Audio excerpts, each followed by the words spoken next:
The first thing Olivia noticed was the school bag, row C, third seat from the left. A little girl sat there with the bag strapped tightly to her chest, both arms wrapped around it like it was the only thing holding her together. She was not crying. That was what made it worse. Children cried when they were scared. They asked questions, they looked around. They searched for adults with their eyes. But this one sat completely still, her knees pressed together, her fingers locked over the school bag, her face too calm for a child who should have been breaking apart. Olivia stopped scrolling. For the past 20 minutes, she had been sitting on a cold plastic chair in the hospital reception, waiting for her name to be called and silently fighting the Wi-Fi that seemed determined to disgrace the entire building. But now, everything else disappeared, because she knew that child. Soyi? The little girl's head snapped up. Her eyes were red around the edges, but dry. Too dry, like she had already made a decision not to cry, no matter what happened. Teacher. Olivia was already on her feet. She crossed the reception area and lowered herself into the empty seat beside her. "What are you doing here?" she asked gently. "Who brought you?" For 1 second, Soyi said nothing. Then her lips trembled. Just once. She pressed them flat quickly, as if even her mouth had no permission to fall apart. Then she pointed toward the corridor behind the reception desk. "They took him inside," she whispered. Olivia looked toward the corridor, then back at her. "Who brought you here?" Soyi tightened her arms around the bag. "Nobody." Olivia's chest tightened. "What do you mean, nobody?" Soyi swallowed. "Nobody came," she said quietly.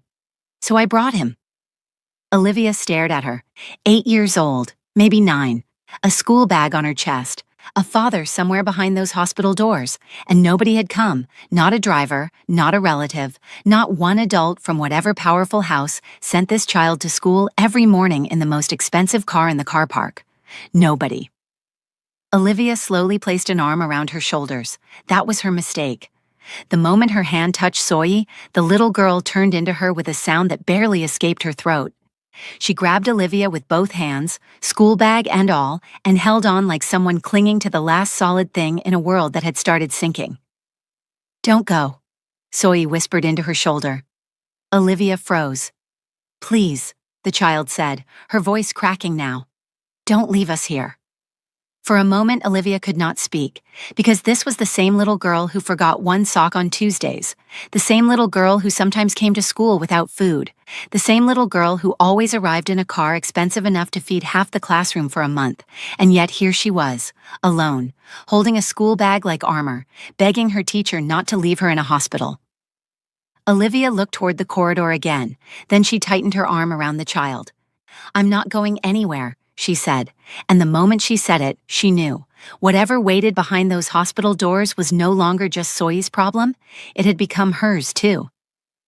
If you are still watching, do me a favor and hit that like button right now. And if you are new here, welcome to the family. Subscribe and turn on your notifications because you do not want to miss what comes next. 3 weeks earlier, Olivia Princewill had been standing in front of her brother's desk, trying to explain why she should be allowed to be useful, and her brother had been pretending to read a document. He was not reading the document. She knew the difference. "I want to help," she said. "Go and sit down, Olivia." "Abba." "I said go and sit down." Olivia Princewill planted both feet on the floor of her brother's office and crossed her arms with the energy of a woman who had never sat down a single day in her life. Behind his desk, Abba did not look up from the document he was pretending to read. She knew because the page had not turned in 11 minutes. "You're not even listening to me." "I'm listening. I'm choosing not to respond because the conversation is over." "You brought me here. To keep you safe." Now he looked up. Abba Princewill had the kind of eyes that made grown men rethink their life choices. On his sister, they had zero effect whatsoever. "Not to recruit you. I have a psychology degree." "Wonderful. Go and counsel someone." "I can read people. I can negotiate. Olivia. I can be useful." "You are a mathematics teacher." He set the document down. "At an elite school, with a salary and benefits, and absolutely no reason to be anywhere near anything that I do. That is not an accident. That is the plan. Go and teach children how to count." Olivia stared at him. "You got me that job." "Yes." "Using your connections." "Yes." "So I am already involved." Abba closed his eyes, opened them, looked at his sister with the expression of a man who had run out of patience but had nowhere to deposit it. "Go to work, Olivia." She picked up her bag from his chair, smoothed her jacket, walked to the door, stopped. "This conversation," she said without turning around, "is not over." The door closed behind her. Abba looked at the ceiling for a long moment, then he picked up his phone and called his head of security. "Follow her to work." A pause on the other end. "Sir, she's just going to school." "I know where she is going. Follow her anyway." He hung up and went back to his document. It was a very good document. He still could not read it. Sunlight Elite Academy was the kind of school that had a crest, not a logo, a crest, with Latin words underneath it that nobody had stopped to translate because the crest itself communicated everything the school wanted to communicate, which was that your child was here and other children were not, and that distinction alone was worth every figure on the school fees invoice. Olivia had been teaching mathematics here for 7 months. She had been followed to work for 6 of those 7 months, which she knew and pretended not to know, because telling Abba she knew would require explaining how she knew, which would require admitting she had noticed the same black car parked outside the school gate every morning, which would require admitting she had memorized the license plate, which would require admitting she had run the plate through a contact she was not supposed to have, which would lead to a conversation she did not have the energy for on a school morning. So she let the car park outside, and she went inside to teach. She loved it more than she had expected to. That morning, Olivia Princewill had been standing in front of 32 children trying to explain why 7 times 8 was not 48, and why the person who said 48 should sit down and think about what they had done. 56, she said for the 4th time. 56, the class repeated, not 48. Not 48. She looked at the boy in the second row who had started this entire problem. He nodded with the confidence of someone who had absolutely no intention of remembering this. Olivia sighed. This was her life now. She had a psychology degree. She had read Freud. She had written a thesis on behavioral patterns in high-pressure environments. She had once sat across a table from 3 of her brother's most terrifying associates and correctly predicted which one was lying before he even finished his sentence. And now she was explaining multiplication to a child who looked her dead in the eye and said 48. She loved it if she was being honest. Not because it was glamorous. It was not. The pay was decent, the school was elite, the parents were insufferable, and the administrative staff smiled at you the way people smiled when they had already decided you were temporary. But the children were real. She had thought teaching would feel small. It did not feel small. It felt like a different kind of reading. 32 small people walking into her classroom every morning, each of them a complete and complicated world, and her job was to find the frequency they were operating on and meet them there. She was good at it. She was especially good at mathematics, which she taught with the enthusiasm of someone who found genuine joy in the exact moment a child's face moved from confusion to understanding. That specific transition, the before and the after, was the thing that kept her coming back every day. They came in every morning with their chaos and their noise and their absolutely unfiltered opinions about everything. And for 6 hours a day, Olivia got to be the person who made something click in their heads.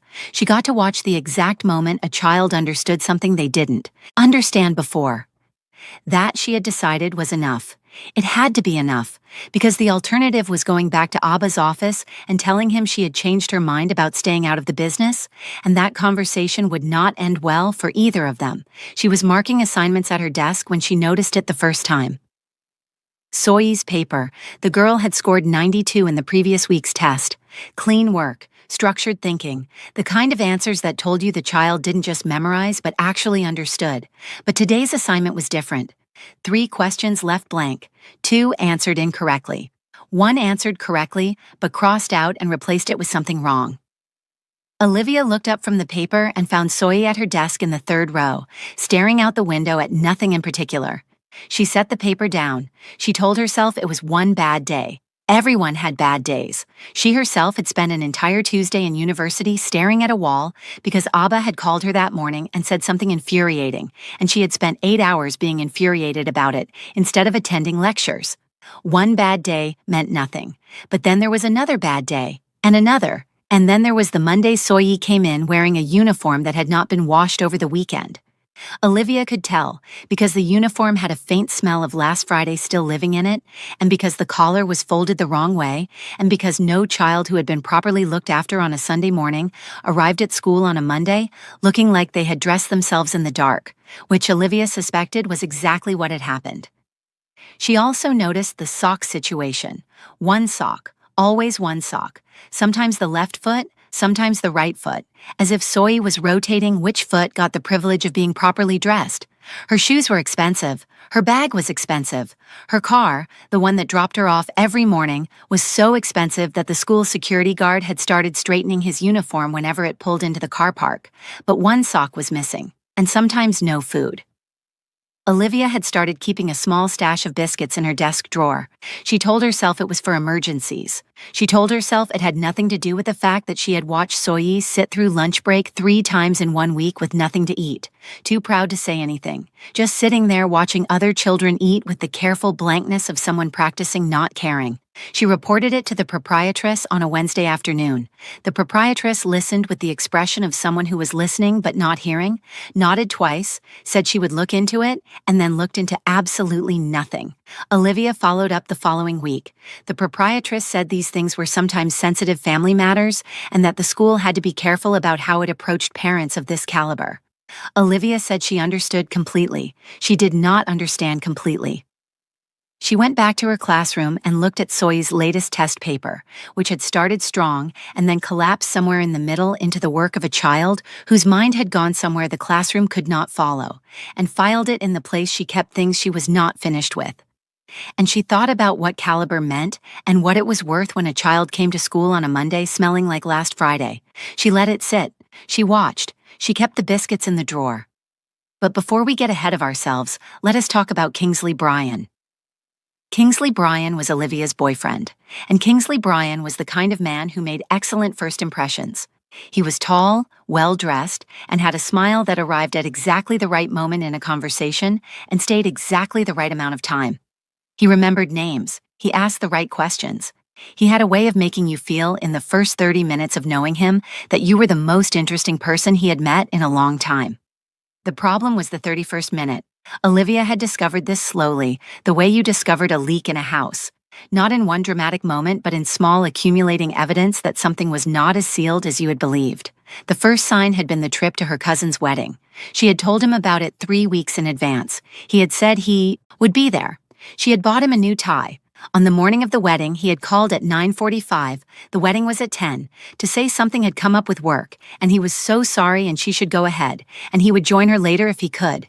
He had not joined her later. She had sat through 3 hours of her family asking where her boyfriend was, and smiling and saying work, and watching the couple dance their first dance alone, and telling herself it was fine.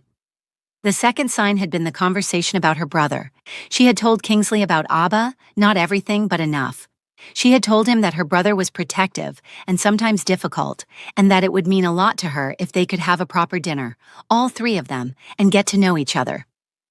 Kingsley had said absolutely, of course, whenever you want to arrange it. She had arranged it twice. He had canceled both times. The third sign, and the one that had lodged somewhere in her chest and not moved since, was the evening she had been upset about something at school. A parent had complained about her to the proprietress in a way that was unfair and small and had made her feel small, and she had called Kingsley from the car park, still in her work clothes, and told him about it. He had listened, or he had been on the phone while she talked, which from a distance looked similar. When she finished, he had said, "Don't let them get to you. You're too smart for that place anyway. Hey, do you want to meet up later? There's a spot I've been wanting to try." She had said yes. She had sat across from him at the spot he had been wanting to try and watched him be charming and present and entertaining. And somewhere in the middle of the evening, she had realized that the charming and present and entertaining version of Kingsley was available to everyone in the room equally. The waiter, the couple at the next table, the friend who stopped by to say hello. It was not a version he had made especially for her. She had filed this information somewhere quiet and continued eating her food. And then came the evening, a Sunday she remembered, because she had been watching something on television and he had come over, which was rare, and they were sitting on her couch and he had said casually, with the ease of a man announcing a minor change in plans, "You know I'd be fine with you seeing other people, right? If you wanted to. I want you to feel free. I don't want to be the reason you're limited." She had turned to look at him. He was looking at the television. "What?" she had said. "I just mean, we're adults. I trust you. You should do whatever makes you happy. I'm not going anywhere." He had smiled at the television. "I just want you to know you have the freedom." She had looked at him for a long time. He had continued watching television. She had turned back to face forward. "Thank you," she had said, and the word had tasted like nothing at all. And it was on a Friday evening, 3 weeks before the hospital, that she saw exactly who Kingsley Bryan was in full. He came to pick her up 20 minutes late, which was standard, and arrived with the easy confidence of a man who did not experience lateness as something requiring explanation, which was also standard. He kissed her cheek, said she looked nice, and they went to dinner at a restaurant he had chosen, a place he liked that she had now been to 4 times because he kept choosing it. She had ordered the same thing all 4 times because it was the only thing on the menu she was completely certain about. She was becoming certain about fewer and fewer things. Over dinner, Kingsley talked. He was good at talking. He talked about a deal, a contract, a trip he was considering. He talked with the easy confidence of a man who was happy and comfortable and had everything arranged to his satisfaction. His phone was on the table. This was something she had noticed. The phone was always on the table, face up, screen dimming and brightening with the rhythm of incoming messages that he glanced at with the casual reflex of someone checking the weather. Each time the screen lit up, something in his attention shifted. Just slightly, just enough. He never said who it was. She never asked. Walking to the car after dinner, he put his arm around her shoulders. "We should do something this weekend," he said. "Stay in, order food." "Sure," she said. Or, he said in the tone of a man offering an upgrade, "You should go out. I might have some work Saturday. You should enjoy yourself. Go see people. I want you to feel free. I don't want to be the reason you're sitting at home." She looked at him. He was looking at the car. The city was loud around them. Someone nearby was laughing, a car horn, the ordinary noise of an ordinary Friday. "Thank you," she said. The word arrived in her mouth with no taste attached to it. He unlocked the car, she got in, and said nothing else the entire drive home. Now let me tell you about Shin Tae-yang, because every story has someone who smiled at the wrong time. Tae-yang was the second son, 30 years old, the kind of man who had learned very early that smiling was a form of armor and had been wearing it ever since. His brother Jae-won had received the company, the connections, the name that opened doors in rooms Tae-yang was also standing in. Tae-yang had received a position, a title, a salary that was generous by any measure except the measure of standing beside your brother and watching the world treat him like he was the room itself. For 6 years, Tae-yang had smiled, and underneath the smiling, he had planned. The plan had 3 parts. The first part was the friendship. Jaewon's closest ally was Abba Prince Will, a man with reach and resources and the kind of loyalty that made him dangerous to cross. Tae-yang could not move against his brother while that friendship stood, so he ended it.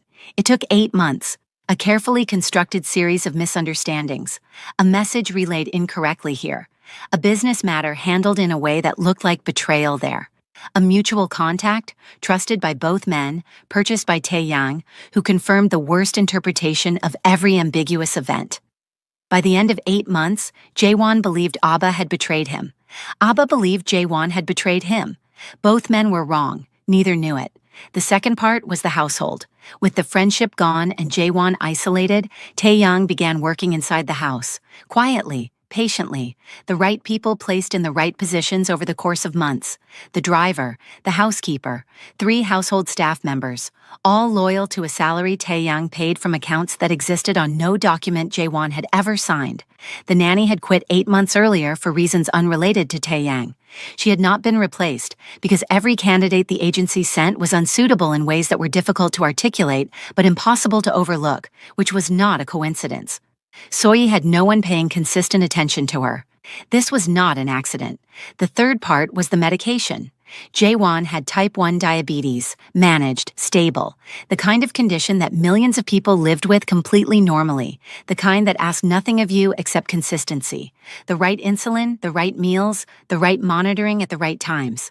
Under those conditions, it was no threat to anyone's life. Taeyang made sure those conditions stopped being met. The original doctor declined the proposal Taeyang put to him. He was replaced through administrative decisions Jaewon never reviewed because he trusted the people handling them.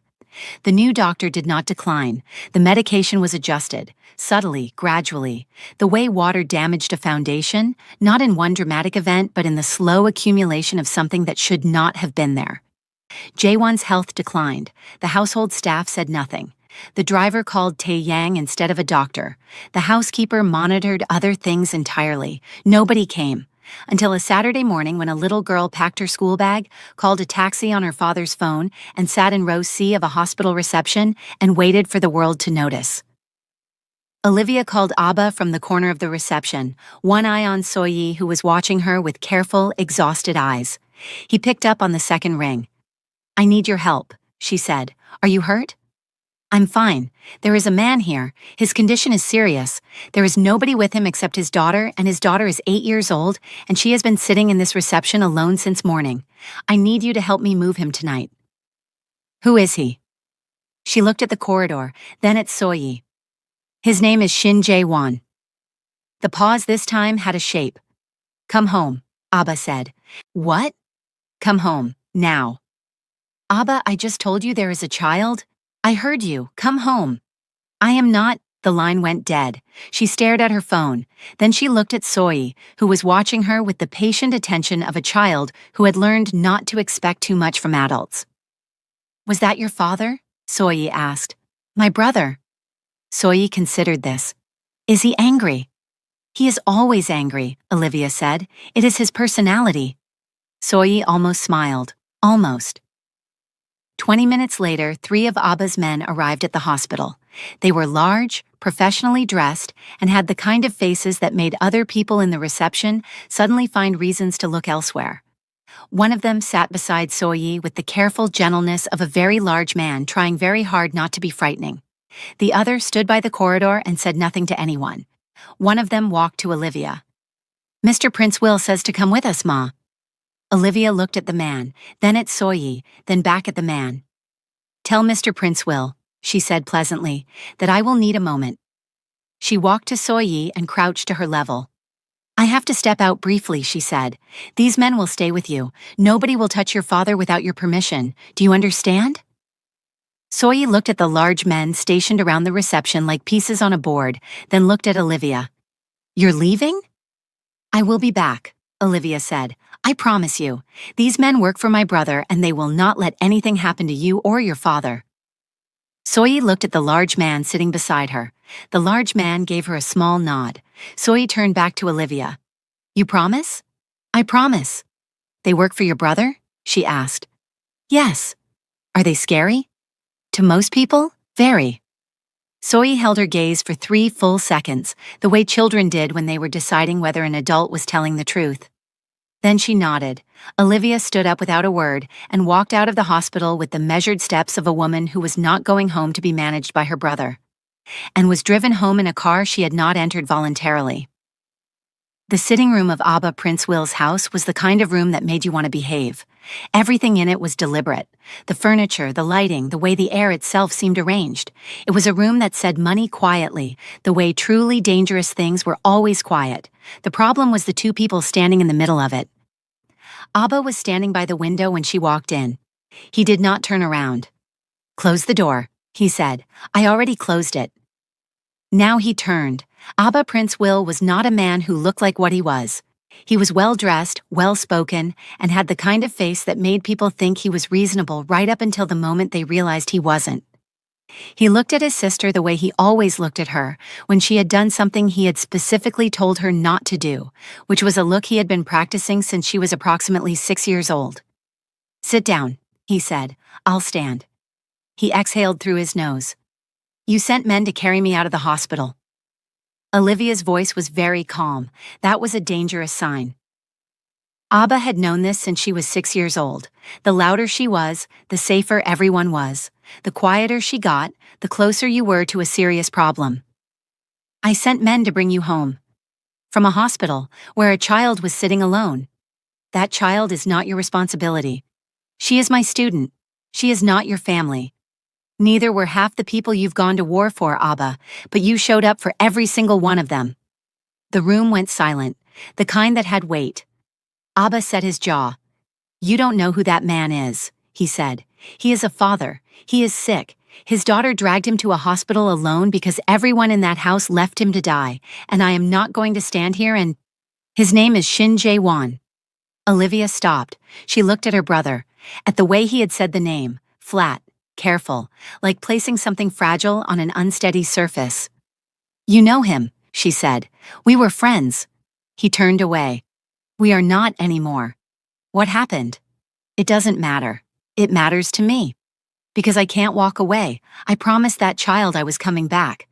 I will send someone. She doesn't want someone. She grabbed me, Abba. In the middle of a hospital reception, she grabbed me. And she said, please don't leave us, and I told her I was coming back. Her voice stayed level. I am coming back. Olivia. He turned back around slowly. Stay out of it. Focus on your school, he said. Focus on your relationship. You have Kingsley. You have a life that I built very carefully to keep you away from things like this. Stay in it. Something moved across her face when he said Kingsley's name. Small, fast, barely there, gone before it arrived fully. My relationship, she said quietly, died the day Kingsley told me I could go be with anyone I wanted, and said it like he was being generous. Abba stared at her. He said what? He said I was free. He said go be with whoever you want. He said it with a smile. Abba, the way you smile when you are offering something you no longer need. Like the correct response to that sentence was, thank you, Kingsley, how thoughtful of you. Like I was supposed to collect my freedom like a gift and walk away grateful. The room was very quiet. Abba opened his mouth, closed it. So that life you built for me that included Kingsley Bryan, that corner has been empty for a while. I just hadn't said it out loud yet. She picked up her bag. Help me move that man tonight, privately, quietly. No. She set her bag back down and sat on the couch and said nothing. Abba looked at her. Olivia. Nothing. I said no. She examined her nails with great interest. You can sit there all night, he said. The answer is still no. She sat there. His housekeeper walked through the room, looked at both of them, performed a rapid calculation, and walked back out faster than she had come in. An hour passed. His phone rang. He answered it, conducted a full business conversation with complete composure, hung up, and looked at his sister. Still there. Are you hungry? He asked. She looked at the wall. He called the housekeeper. Bring food. The housekeeper arrived with a full tray. Rice, stew, plantain with chicken. She set it on the table in front of Olivia with the careful movements of a woman who understood she was operating in a conflict zone and had chosen neutrality. Olivia looked at the food, looked away. The housekeeper left without making eye contact with either of them. Abba stared at his sister. You are going to eat, he said. That is not a request. She looked at the wall. That is food. There is rice on that tray. Eat the rice. The rice sat there, untouched. Another hour passed. One of his men knocked, entered, whispered something in Abba's ear, and left. Abba nodded, looked at his sister. Her chin was level. Her hands were folded in her lap. She had the expression of a woman who had made a calculation and was prepared to outlast the result. He looked at the untouched tray, then at her. He thought about the things she had said, the one sock she had mentioned once in passing months ago, not thinking he was paying attention. He had been paying attention. He always paid attention to his sister. It was practically a full-time job. He thought about a little girl sitting in a hospital reception. He thought about nobody came, so I brought him. He stood up, picked up his phone. Get the medical team ready, he said. We are moving someone tonight. He hung up, looked at his sister. Eat the food, he said. You need your strength. She looked at the tray, picked up a fork. Thank you, she said. Don't thank me. You stay out of everything that comes after, all of it. Fine. I mean it, Olivia. I said fine.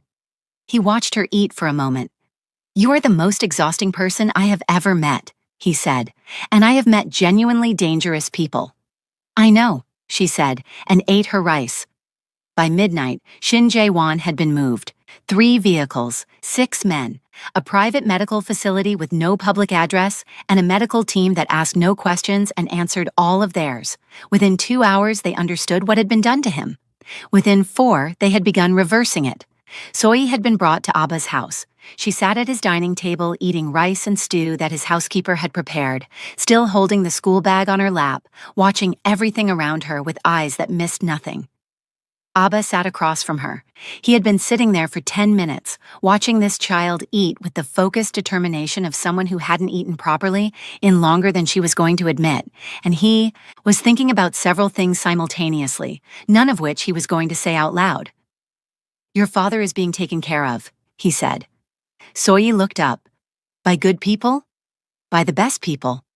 She held his gaze the same way she had held Olivia's, 3 full seconds of evaluation. Then she went back to her rice. Abba watched her. There was something in the way she held herself, not the way children held themselves when they were being brave. Children being brave looked like effort. This looked like a habit, like she had been holding herself together long enough that it had become her natural posture. He picked up his phone and dialed a number he had not dialed in 2 years. It rang 4 times. "Wrong number," said the voice. "We both know it is not a wrong number," Abba said, "but I am going to pretend you said hello, and I am going to tell you that I am sitting across from your daughter who is eating rice in my house and that your brother has been trying to kill you." A very long silence. "Say that again," Jaewon said. "Which part?" "All of it."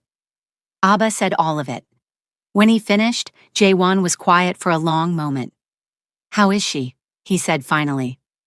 Abba looked at Soyi, who had finished the rice and moved to the plantain. "She is eating everything on the plate," he said. "She does that," Jaewon said quietly, "when she's been stressed." Abba said nothing. Soyi looked up and caught him watching her. "Is that my dad?"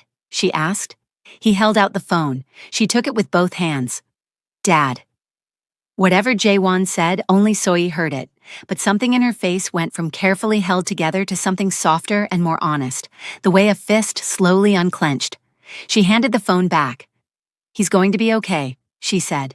Not a question. "Yes," Abba said. She nodded once, then ate the last piece of plantain.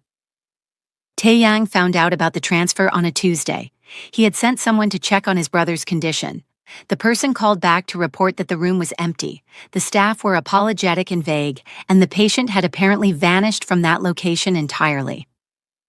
Taeyang sat in his office on the 14th floor of the building that was supposed to become entirely his and processed this. He made calls. The calls did not go well, because the man he would normally call in a situation exactly like this, the man with the network, the reach, the very specific set of skills required to find someone who did not want to be found, was the same man who had apparently just saved his brother's life. Calling Abba Prince Will was not an option. Taeyang sat behind his desk and thought about what came next. Nothing came to him. That was new. For 6 years, he had been the one doing the patient planning, the long game, the careful smiling.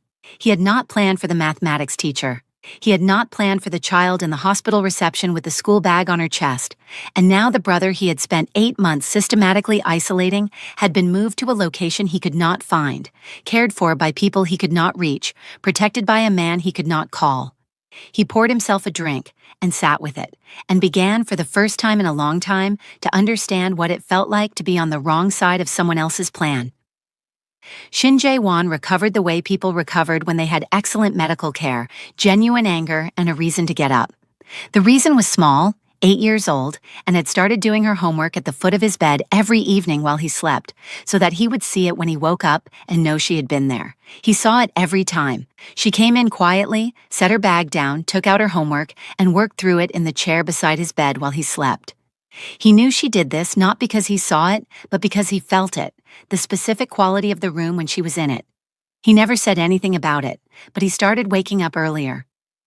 On the morning the doctor told him he could sit up without assistance, he sat up, looked at Soyi's completed homework on the chair beside his bed, and said nothing for a long time. "Number 7 is wrong," he said when she arrived that evening. She looked up. "I know." "Why did you leave it wrong?" "Because I didn't know how to do it." "You could have asked someone." "I wanted to do it myself." He looked at the paper. "Your teacher," he said. "She didn't help you?" Something in Soyi's face did a small, careful thing. She would have, she said. If I had asked, but I didn't ask. She paused. She keeps biscuits in her drawer, the kind I like. She thinks I don't know they're for me. He looked at his daughter. She sat with me, Soyi said. At the hospital. She didn't have to. She was there for her own appointment and she saw me and she sat with me and she didn't leave. Jaewon said nothing. What is she like? He asked after a moment. Soyi considered this seriously. She doesn't let anything go, she said, but she's not mean about it. She just doesn't pretend things are okay when they aren't. He looked at the window. She sounds difficult, he said. She sounds like someone who pays attention, Soyi said. Jaewon said nothing. He looked at the homework on the chair, then he lay back down and stared at the ceiling for a while. Bring the homework, he said. Soyi picked it up and brought it to him. He looked at number 7, then he walked her through it slowly, the way a man did when he had decided that this particular moment was worth being present for. When she understood it, she took the paper back and fixed it herself. Dad? Get better fast. He looked at her. I'm working on it, he said. The day he was discharged, Abba came. They sat across from each other in the room and looked at each other the way two men looked at each other after 2 years of silence and a wrong number and a child eating everything on a plate. You look terrible, Abba said. You look exactly the same, Jaewon said. I find that personally offensive. Something moved in Abba's expression, almost a smile, almost. You owe me, Abba said. I know. The full amount has not yet been calculated. When it is, I won't enjoy it. No, Abba agreed. You won't. A pause. It was Taeyang, Jaewon said. All of it, including us. Yes. Jaewon looked at the window. I believed you had betrayed me. I believed the same about you. He was patient. Very, Abba said. And thorough. He made one significant mistake. He didn't account for Soyi. He didn't account for the teacher either. Jaewon looked at him then. Tell me about the teacher, he said. Abba looked at him with the flat expression of a man who had anticipated this question and prepared for it thoroughly. She is my sister, he said. She is not available, and you owe me money. Abba, a lot of money. I just want to know. We can discuss her after the money. Until then, she is a closed topic.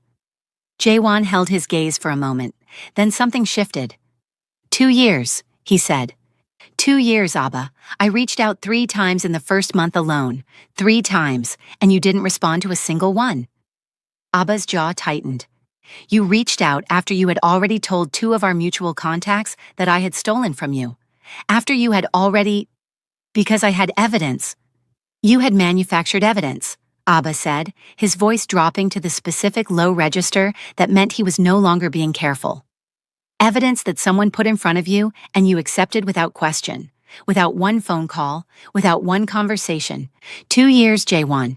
2 years because you decided what you saw was more important than what you knew.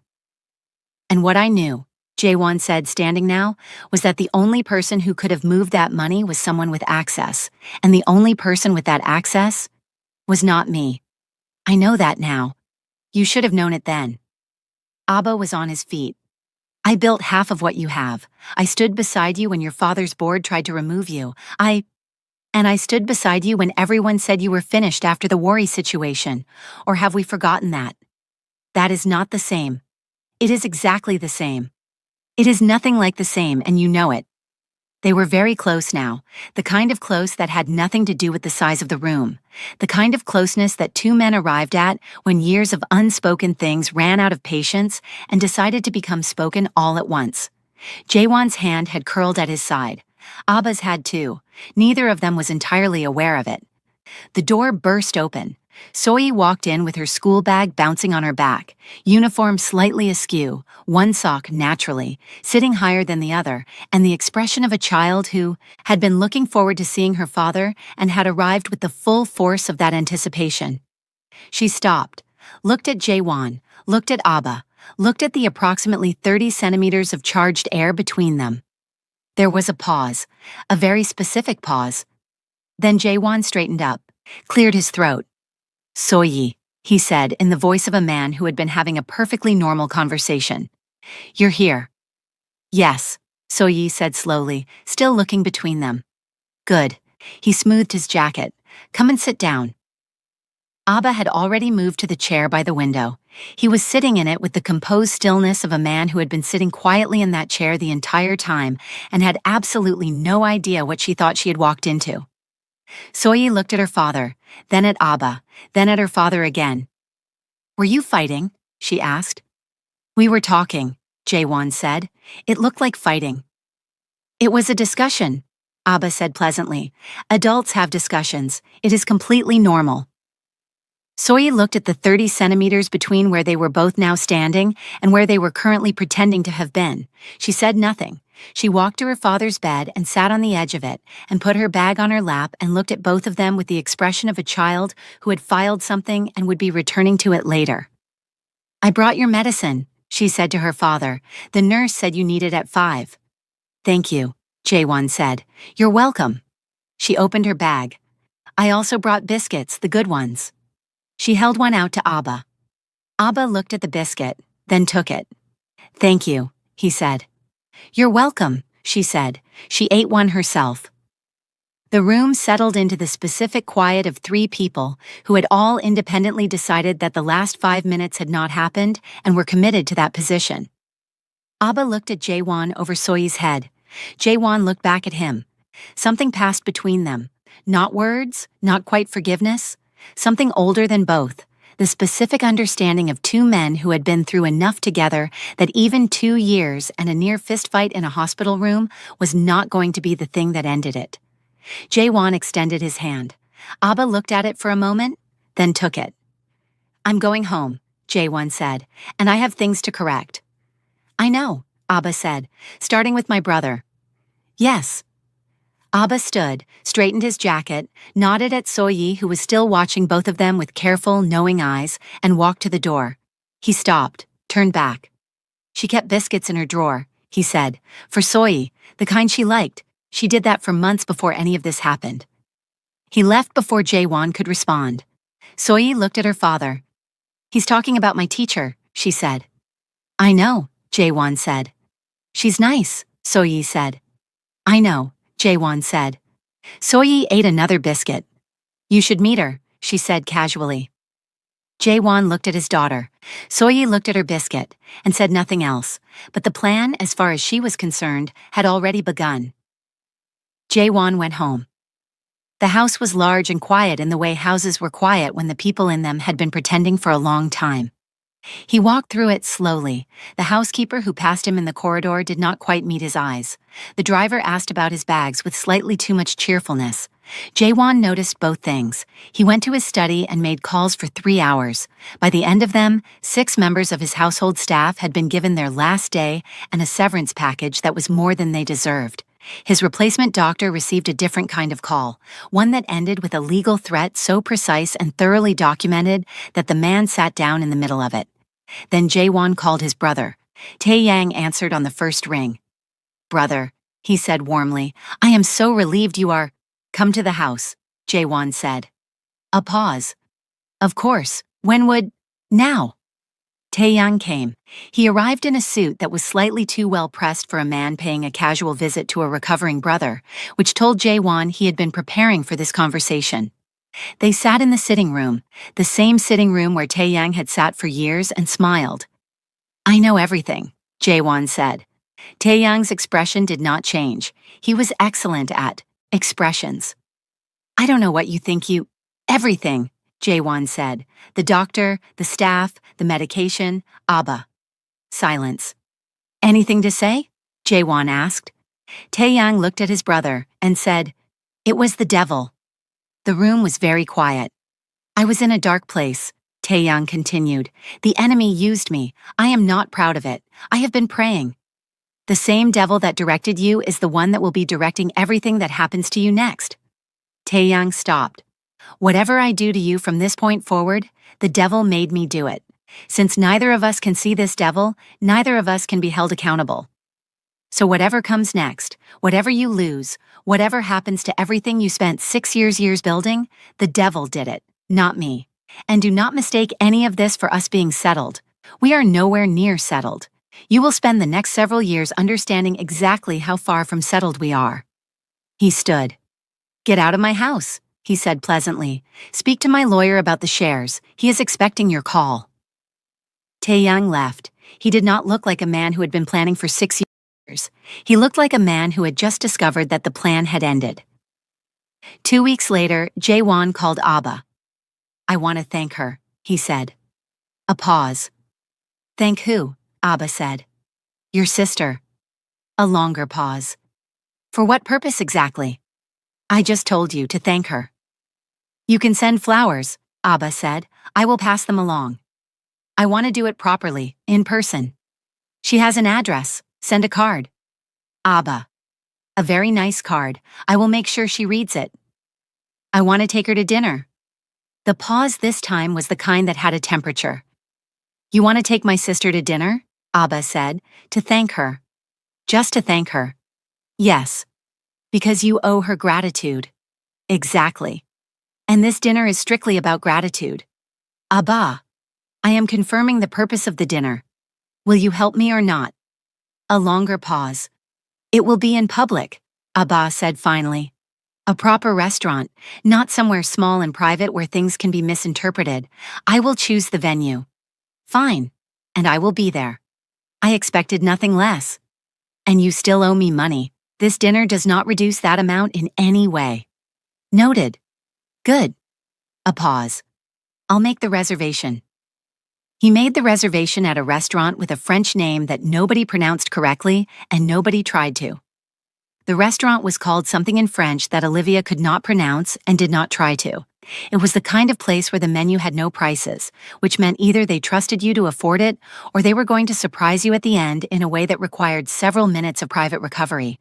The lighting was the warm, deliberate kind that made everyone look like the best version of themselves. The tables were far enough apart that you could have a conversation without performing it for the people beside you. Abba had chosen it. Of course he had. Olivia wore the dress she had bought 2 years ago for an occasion she couldn't remember. She sat across from Abba at the restaurant table and reminded herself why she had agreed to this. Oh yes, she had agreed because Abba had said the words, "It's to thank you," and she had said, "I don't need to be thanked," and he had said, "You're coming anyway," and somehow here she was, waiting for two men she had very complicated feelings about. One of them she had complicated feelings about because he was her brother, and that was simply the condition of being his sister.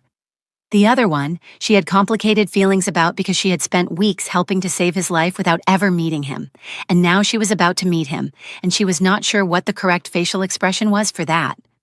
The restaurant was warm and expensive, and lit in a way that made everyone look like the best version of themselves. The tables were spaced far enough apart for real conversation. She was rearranging her napkin for the third time when the door opened. She saw Soyi first. The girl walked in with the focused energy of someone who had been looking forward to this longer than the occasion technically warranted. She was in a dress, her hair was done, both socks matched. Olivia noticed the socks. Behind Soyi, Jaewon walked in. She knew Jaewon immediately, not because she had seen photographs, though she had, but because he walked into a room the way men walked in when they had decided, somewhere very early in their lives, that rooms were theirs to walk into. Not arrogant, not performing, just certain. The kind of certainty that was not about the room at all. He was taller than she had imagined. She hadn't realized she had imagined anything. He was moving toward the table, saying something to the man beside him, and then he looked up and saw her. He stopped talking, not dramatically, not in a way that anyone who wasn't paying attention would have noticed, but Olivia was paying attention. And Abba noticed because Abba noticed everything that happened within a 20-meter radius of his sister. As the two men approached the table, Abba leaned slightly toward Jaewon with the pleasant composure of a man delivering important information. You owe me money, he said quietly. A lot of money. Remember that before you do anything else at this table. Jaewon didn't look at him. He was still looking at Olivia. Jaewon pulled out his chair. My sister, Abba added equally quietly, is also not single. Jaewon sat down. He looked at Olivia with the careful attention of a man who had just been told two things and was deciding which one to address first. You're the teacher, he said. You're the patient, she said. Something moved in his expression, not quite a smile, quieter than that. Soyi talks about you, he said. Soy is my best student, she said, when she decides to be. She told me about the biscuits. Olivia opened her mouth, closed it. General classroom use, she said. She said they were always the kind she liked. Coincidence? Jaewon looked at her steadily. So-yi, beside him, said nothing. She was eating bread and watching the two adults with the expression of a general whose campaign was proceeding on schedule. Then Abba cleared his throat with the energy of a man who was owed a significant amount of money and had not forgotten it for a single second and was not about to start now. "Can we order?" he said. "I have been saving my appetite for this, and I would like to begin." Now, if you are watching this and you are a teacher or a parent or anyone who has ever been responsible for a child, stay with me. We are getting to the part of this story that I need you to hear. But first, drop a comment right now and tell me, have you ever had a teacher who noticed you when nobody else did? I want to read every single one, and if someone sent you this video, go and find them and say thank you. Now let's continue. By the time dessert arrived, something had shifted at the table. Not dramatically, not in a way that required announcement, but the conversation had moved from careful to easy, the way conversations did when the people having them stopped managing themselves and started just talking. Jaewon and Abba had spent the first course circling each other with the careful energy of two men who had history and were deciding how much of it to bring to dinner. By the second course, they had arrived at something that looked like old familiarity, the way muscle memory worked, the body remembering what the mind had tried to forget. By dessert, Abba had explained, with more detail than Olivia expected, exactly what Taeyang had done and how he had done it. The doctor, the staff, the engineered falling out. Jaewon had listened without interrupting, which Olivia suspected was not his natural mode, and when Abba finished, he had been quiet for a long time. "He told me it was the devil," he said. Abba looked at him. He said the enemy used him, that he had been in a dark place, that he was praying about it. Jaewon picked up his dessert spoon. "And I told him the same devil would be directing everything that happens to him next. Since neither of us can see the devil, neither of us can be held accountable. So whatever my lawyers do to him, also the devil." Abba stared at him for a moment. Then he laughed. It was not a sound Olivia heard often. Abba laughed the way expensive cars accelerated, smoothly, controlled, and only when the road was clear. "So," Abba said, leaning back in his chair with the expression of a man reviewing a particularly ambitious business proposal, "this devil woke up one day and decided to arrange a 6-year plan, tamper with medication, compromise an entire household, destroy a 20-year friendship, orchestrate your death, attempt to steal your company, and is now, on top of all of that, also responsible for whatever the lawyers are going to do to your brother next." He picked up his dessert spoon. "This devil has a very full schedule. Someone should pray for him. He must be exhausted." "Very busy devil," Jaewon said. "We should pray for him," Abba said. "Absolutely," Jaewon agreed, "after the lawyers finish." Olivia looked between the two of them. "I feel like I should be concerned," she said. "Eat your dessert," Abba said. "That is not reassuring." "It wasn't meant to be." Jaewon was watching her, not obviously, not in a way that required acknowledgement, but she felt it the way you felt weather changing, a shift in pressure with no single source. She looked up and caught him at it. He didn't look away.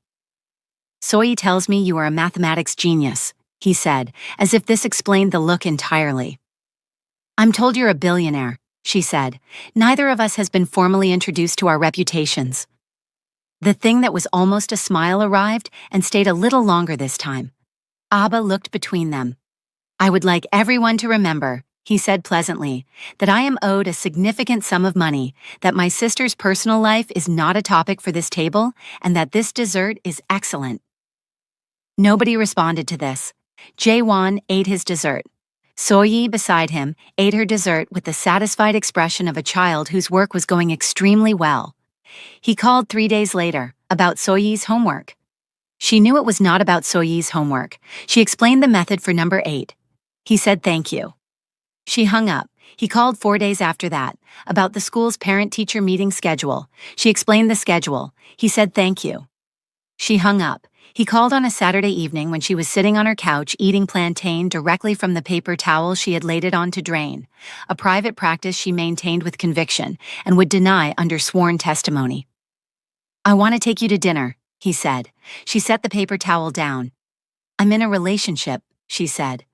I know, he said. I'm asking anyway. That's not how your boyfriend told you to go be with anyone. I'm anyone. She opened her mouth, closed it. My brother, she said, talks too much. Have dinner with me. No. Soyi would like you to come. That's manipulative. Yes, he agreed. Is it working? She looked at the plantain.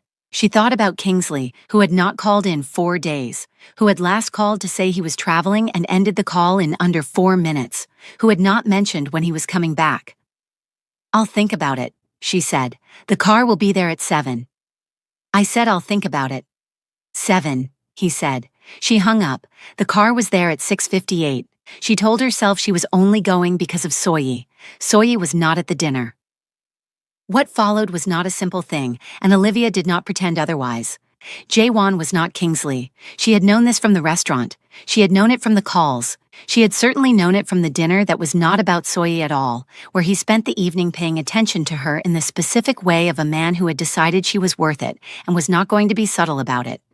But knowing something and living inside it were two different things. The first time he got properly angry was a Thursday. She had agreed to dinner on Thursday. A university friend called on Monday night. She said yes without thinking. Thursday morning, she sent Jaewon a message to reschedule. He called, not a message, a call. You agreed to Thursday, he said. Something came up. What came up? A friend. Reschedule the friend. She blinked. I can't just reschedule the friend. She stood in her kitchen holding her phone, experiencing something she had not experienced in a very long time. Someone who cared what she did with her Thursday. You're being unreasonable, she said. I'm being clear, he said. There's a difference. She thought about the wedding, the 2 canceled dinners, convenient. 7 o'clock, she said. 6:58, he said. The car is always early. She hung up smiling. She did not want to be smiling. She was supposed to be annoyed. She had every reason to be annoyed, and yet, called her friend and rescheduled. Soyi, meanwhile, had appointed herself coordinator of events she had not been asked to coordinate. There was the homework strategy, wrong answers on purpose so her father would call the teacher. Olivia had figured this out by the 3rd call. Jaewon had figured it out by the 2nd and said nothing because the calls were working. There was the school event strategy, informing her father that Miss Olivia would be attending every event, informing Miss Olivia that her father would be attending every event, watching both of them arrive and perform surprise at each other. There was the Saturday project, which was the most ambitious, and which involved telling her father she needed help with a project her teacher was also involved in, and telling her teacher the same, and then sitting between them on the couch with project materials, while both adults talked about the project for 4 minutes before talking about everything else for 2 hours. Jaewon came home from that Saturday after dropping Olivia off and found Soyi watching television with the expression of a general whose campaign had proceeded exactly according to plan. You planned that, he said. I needed help with my project. You finished that project 2 weeks ago. She changed the channel. He stood in the doorway of his living room looking at his daughter. Soyi. Thank you, he said. She looked at him. Something in her face went very still and then very soft. Is she going to stay? She asked. He looked at her for a moment. I'm working on it, he said. Work faster, she said, and went back to her program. The Wednesday that changed everything arrived without announcing itself. Olivia had stayed late marking tests. Walking to her car, her phone rang. Unknown number, she answered. Is this Olivia? A woman's voice, careful, slightly breathless. Who is this? A pause.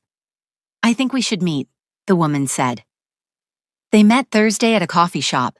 The woman was put together in the effortless way of someone who had stopped trying to try. She sat across from Olivia with untouched coffee and hands that kept finding new places to be. Kingsley and I have been together for 18 months, she said. Olivia looked at her. I didn't know about you at first. He said he was single. When I found out and asked him, he said it wasn't serious. She stopped, pressed her lips flat. He said you were convenient. The coffee shop was warm. The machine behind the counter was loud. Someone at the next table was laughing at a video on their phone. Convenient. Olivia turned the word over. She thought about her cousin's wedding, the 2 canceled dinners, the Sunday on her couch, and the word freedom offered like a gift she hadn't asked for, the phone on the dinner table lighting up on a rhythm that had nothing to do with her. She thought about 6:58. "Are you all right?" the woman asked. "I'm perfectly fine," Olivia said, and meant it, which told her everything she needed to know about where she had been for a long time without noticing. She called Kingsley that evening, 3rd ring. "Hey, what's up?" "I met your girlfriend today," she said. "Olivia.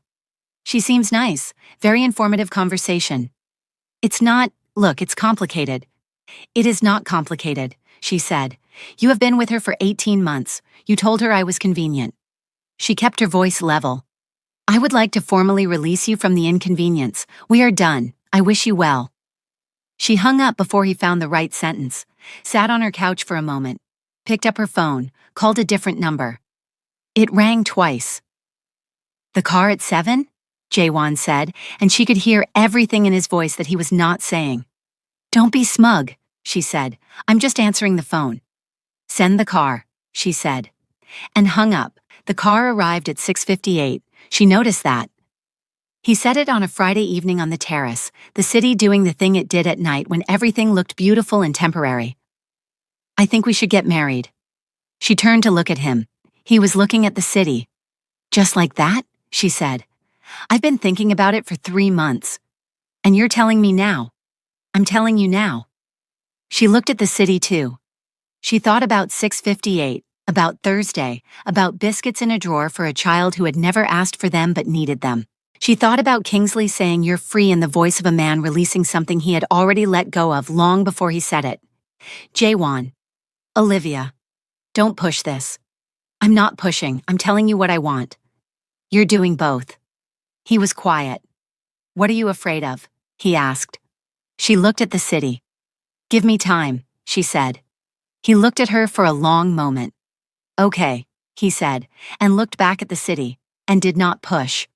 She used the time the way she used things, thoroughly, privately. She thought about the classroom, about Soi's file on her desk, the grades going up and down like something trying to find stable ground, the Monday uniform, the 1 sock rotating feet, 2 months of biscuits in a drawer. She thought about a child in row C holding a school bag like armor and saying, "Please don't leave us here." She thought about what it meant that paying attention had led her to all of this. And then her phone rang. Kingsley. She looked at the screen for a moment, then answered. "I heard you're seeing someone," he said. His voice was different, not the easy, comfortable voice of a man who had everything arranged to his satisfaction, something tighter, something that had not been there before. "Where did you hear that?" she said. "Does it matter?" "Kingsley, is it serious?" She looked at the window. "We are done," she said. "We have been done. You know this." "I made a mistake," he said. "I know I made a mistake. He stopped, started again. "I didn't handle things well. I know that, but I don't want you to make a permanent decision because of something that can be fixed." Olivia was quiet for a moment. She thought about the wedding she had attended alone, the 2 canceled dinners. She thought about 18 months. "Kingsley," she said gently, "you told me I was convenient." Silence. "You didn't say it to me," she continued, "but you said it, and the thing about the truth is that it doesn't need to be said directly to be heard." She paused. "I am not angry. I genuinely wish you well, but there is nothing here to fix because there was nothing here to begin with. Not really." "Olivia?" "And Kingsley," she said, her voice still perfectly level. "If you are thinking about showing up anywhere near me to beg or do anything else that falls into the category of stupid, I would strongly advise against it. My brother is not a patient man, and unlike you, he does not need a reason to be involved. He will simply be involved, and I promise you that is not a situation either of us wants." A silence, a very specific kind of silence. "Take care of yourself," she said. She hung up, sat with it for a moment. The strange thing was, she felt nothing dramatic. No grief, no relief. Just the quiet clarity of a woman who had finally said out loud what had been true for a long time. She picked up her phone and called a different number. Jaewon answered on the 2nd ring. "We need to talk," she said. "The car?" "Not the car, I'll come myself." A pause, then, Okay. She went. She sat across from him in his living room and looked at him the way she looked at things she was still working out. I am not easy, she said. I know, he said.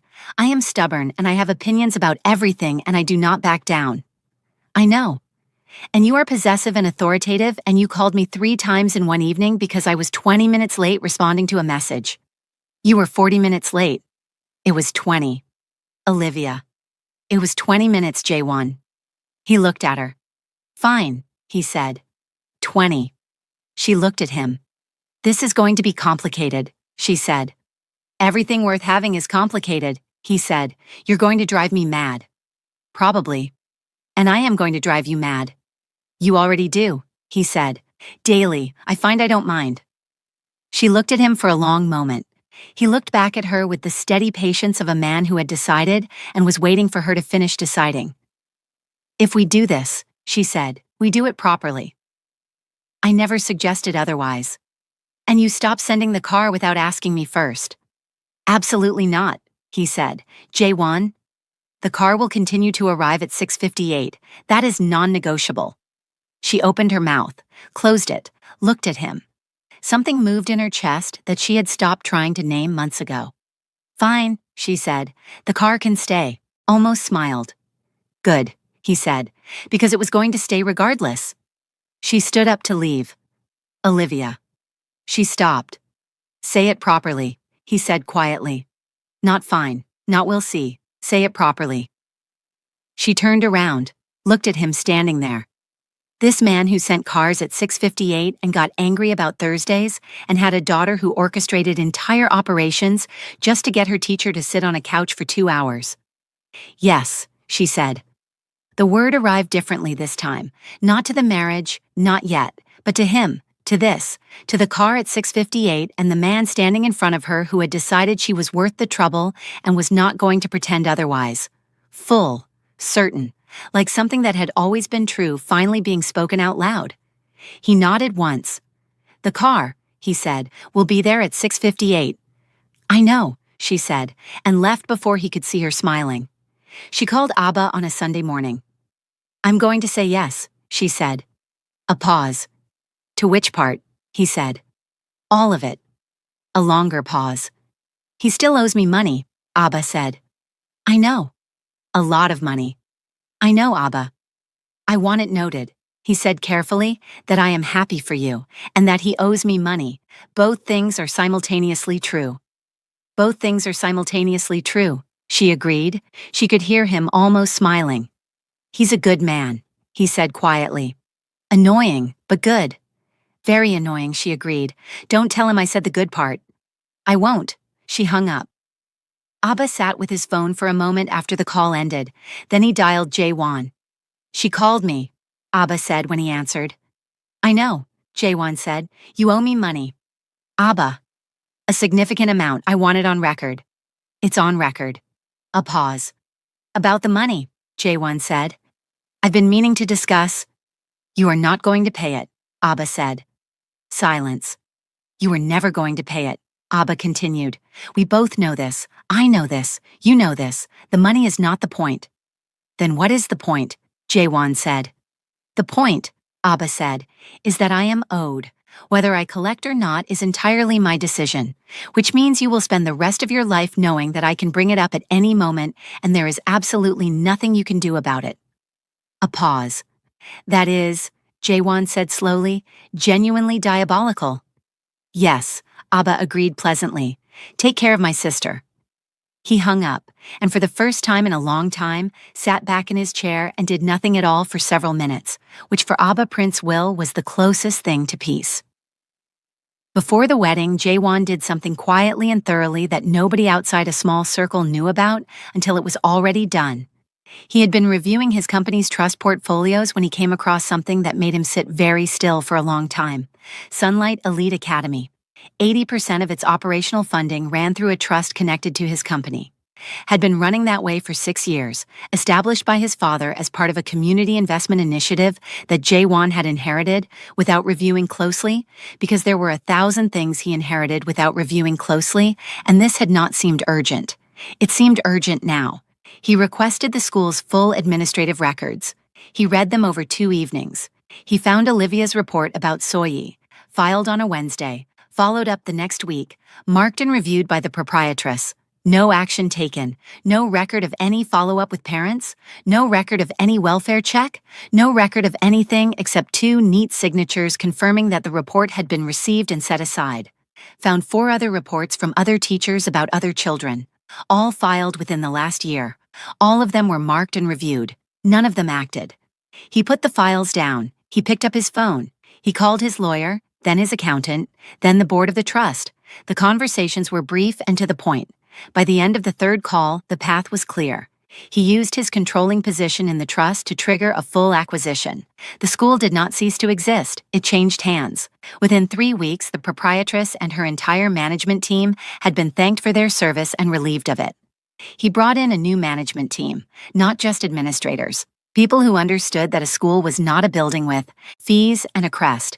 It was a place where children spent 6 hours every day, and 6 hours was enough time for a trained eye to notice when something at home was wrong. He funded a full child welfare program. Every teacher received training, not the kind that filled a binder and sat on a shelf, but the practical kind.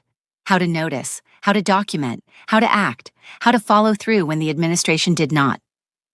A dedicated welfare officer was appointed, someone whose entire job was to be the person who noticed and the person who followed through and the person who made sure that when a teacher filed a report, it did not end up reviewed and set aside.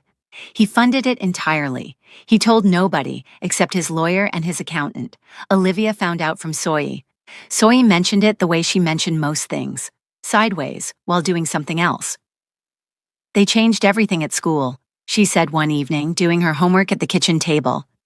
There's a new woman. She came to every class and asked if anyone needed help with anything, not just school things, anything. Olivia looked up from what she was reading. And there's a box, Soyi continued. You can put a note in it anonymously if something is wrong at home, and the welfare woman reads every note. Olivia set her book down. Who did this? She said. Soyi turned a page in her textbook. Number 7 is wrong again, she said. Olivia looked at her, then looked at Jae-won, who had just walked into the kitchen and was opening the refrigerator with the specific focus of a man pretending he had not heard the last 60 seconds of conversation. Jae-won. The school. Do you want tea? He said. I'm making tea. You bought the school. I had an existing stake, he said. It made sense to formalize it. You sacked the entire management team. They were underperforming. And built a child welfare program. Best practice, he said. Standard in most good institutions. She looked at him. He looked at the kettle. Jae-won. He turned around. She was looking at him the way she looked at things that had moved her and that she was not going to say moved her directly because that was who she was. The box, she said. The anonymous note box. Yes. That was your idea. The welfare officer's idea, he said. I just funded it. She looked at him for a long moment. Nobody came, she said quietly. He knew what she meant. Nobody came, so I brought him. Nobody will have to bring anyone alone again, he said. Not from that school. The kettle boiled. He turned back to it. Olivia watched him for a moment. Then she picked up her book and said nothing else, but she did not read a single word on the page for the next 20 minutes. The wedding was on a Saturday in early spring, the kind of Saturday that arrived with the specific intention of being beautiful and followed through completely. The sky was the clean blue of something washed overnight. The air carried the warmth of a morning that had decided from the beginning that today was not ordinary. The venue made you stand still when you first walked into it. High ceilings, light coming through tall windows and falling on the floor in long rectangles. Flowers arranged by people whose understanding of beauty was professional and thorough. Abba walked her down the aisle because that was who Abba was, underneath all the difficulty and the deliberately arranged rooms and the men he sent to follow people to work. He was the person who showed up. He had always been the person who showed up. That was the thing about Abba that nobody outside the family understood and nobody inside the family needed to say out loud. He walked beside her now with the careful composure of a man who had decided he was not going to be emotional about this and was working very hard to honor that decision. He was not entirely succeeding. Olivia could tell because he was looking very specifically at the far end of the aisle and nowhere else, which was what Abba did when he was managing something he had not expected to need managing. She said nothing about it. She looked ahead, at Jae-won standing at the front. He was watching her walk toward him with the expression of a man who had everything he wanted, and knew it, and was not going to pretend otherwise. Not composed, not performing, just present. Completely, entirely present the way he was present with everything he had. Decided mattered. Beside him, So-yi was the flower girl. She had taken this appointment with a seriousness that had made the wedding coordinator briefly emotional during rehearsal. She walked slowly, deliberately, placing each petal with the focused precision of a child who had decided this was the most important assignment of her academic and personal career combined, and was not going to rush it for anyone. Halfway down the aisle, So-yi walked back toward Olivia with the deliberate steps of a child who had something important to do and was not going to let a wedding ceremony rush her. She stopped directly in front of her. Olivia looked down at her. So-yi looked up at her and gave her one single nod, the kind that said everything without saying anything. "I evaluated you in a hospital reception. I decided you were worth keeping." "I was right." Olivia laughed, the kind that surprised everyone in the room, including herself. Warm and full and completely real in the middle of a very formal ceremony, arriving without permission and landing without apology.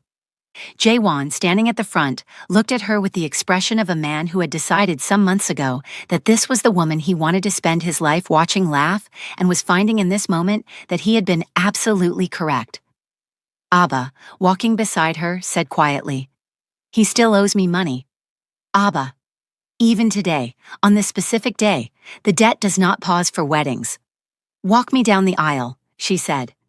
"I am walking you down the aisle," he said, and noting formally that he owes me money while doing so.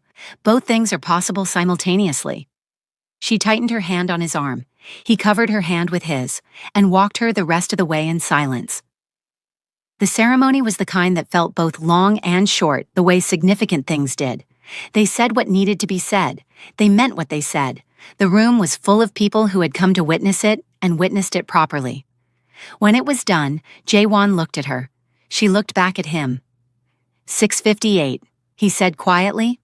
"Every time," she said. 4 months later, on a Tuesday evening, Olivia sat on the edge of the bathroom counter and looked at a small white stick and said nothing for a very long time. Then she walked out of the bathroom, through the bedroom, down the corridor, and into the living room where Jae-won was reading something on his phone with the focused attention he gave everything he decided was worth his time. She stood in the middle of the room. He looked up. She held up the stick. He looked at it, then at her, then back at it. He set his phone down very carefully, the way you set something down when your hands needed something to do while your brain caught up with the rest of you. "Olivia?" he said. "Yes," she said. "Is that—" "Yes." He stood up, crossed the room, took the stick from her hand and looked at it up close as if proximity would confirm what he had already seen perfectly well from across the room. Then he looked at her.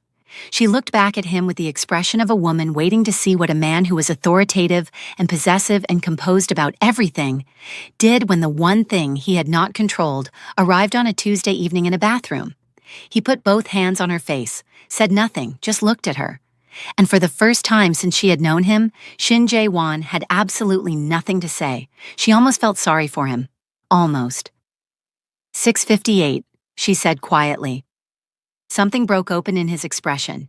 He laughed, the kind that arrived fully and without permission, the same way hers had at the wedding, warm and real and completely unmanaged.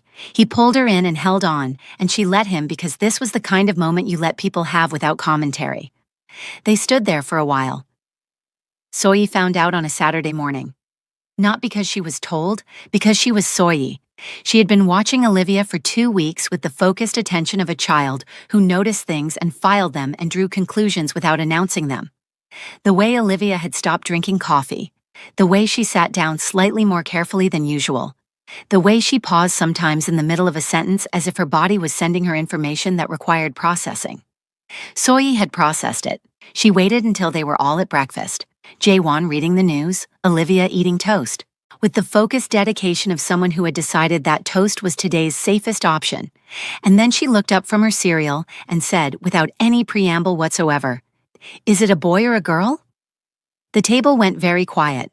Jaewon looked at his daughter over the top of his phone. Olivia set her toast down. "What?" Olivia said. "The baby," Soyi said. "Is it a boy or a girl? Because if it's a boy, I would prefer we discuss the name before Dad decides something by himself. He has opinions about names." Jaewon put his phone down. "How did you," he started. "You stopped drinking coffee," Soyi said to Olivia, "and you sit down like the chair might move. And last Tuesday you fell asleep at 7:30 and nobody said anything about it, which means everyone already knew except me." She picked up her spoon. "So, boy or girl?" Olivia looked at Jaewon. Jaewon looked at Olivia. Then they both looked at Soyi, who was eating her cereal with the unbothered composure of a child who had asked a simple question and was waiting for a simple answer. "We don't know yet," Olivia said. "Okay," Soyi said, "but I want to be involved in the name discussion, just so that it is noted." "Noted," Jaewon said. "Good." She finished her cereal. "Can I have more juice?"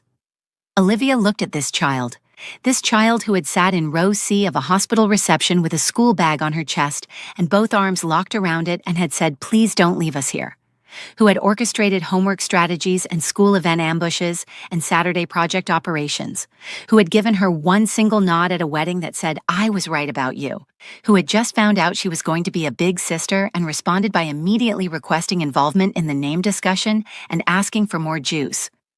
"Yes," Olivia said. She poured the juice and said nothing else, because some things did not need words. Abba found out that afternoon. Jaewon called him. There was a pause after he said it. Then Abba said, "He really is not going to pay me that money, is he?" Jaewon laughed. "Congratulations," Abba said, and hung up, and sat in his office for a long moment, and looked at the ceiling, and did not call anyone for the rest of the afternoon. There is something nobody tells you about paying attention. They tell you it is professional. They tell you it is your duty. They tell you to track the grades, file the reports, document the patterns, follow up with administration, move on. They do not tell you that sometimes paying attention is the thing that saves a life. Not dramatically. Not the way it happens in stories where everything is loud and obvious. Quietly, in the way of a teacher who noticed one sock too many times and could not let it go. In the way of a woman who looked up from her phone in a hospital waiting room because something in a child's stillness was louder than everything else in the room. Pay attention to your students, not because it is in your contract, not because someone told you to, but because sometimes the child sitting in row C, third seat from the left, is holding everything together with both hands and a school bag, and the only person in the world who is going to notice is the one who has been watching long enough to know that something is wrong. And noticing, really noticing, changes everything. It changed everything here. Be that person. If this story moves something in you today, share it with someone who needs to hear it. Drop a comment below and tell me which moment stayed with you. If you are a teacher watching this, I want to hear from you specifically. And if you are not yet part of this family, what are you waiting for? Subscribe, turn on your notifications because there are more stories where this one came from, and we are just getting started.